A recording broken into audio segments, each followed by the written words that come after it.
terrain we're dealing with. If we look at the state of engagement over the past few years, specifically, more recently, voluntary turnover rates. How many of you have heard of the Great Resignation? It made lots of headlines. 2021, something like 47.8 million people left their jobs voluntarily. And then 2022 came around and said, hold my beer. So in 2022, 50.5 million people quit their jobs voluntarily. And again, the next number, the 47.8 million from the year before.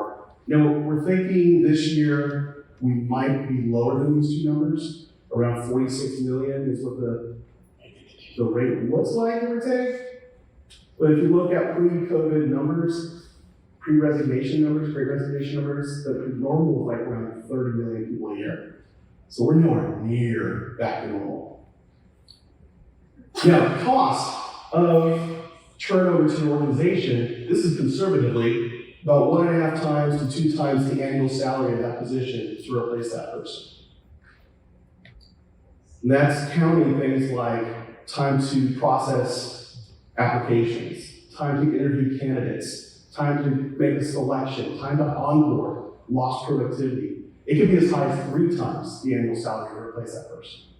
So what does that look like in dollars? If you have an employee with an average salary of $59,000 a year, it's going to cost you just to replace the person. You haven't even paid them yet. Just to replace them, anywhere from $88.5K. Sorry, I work with a British guy, and that's how he gives the number. 88.5. That's so cool. Okay, not for you. $88,500 over $18,000. And if you go with that 3 times model, about $177,000 to replace one person. Now, if your organization has lost 10 people in the last 12 months, what kind of number are we looking at? You just throw a 0 there. If you lost 20, 100.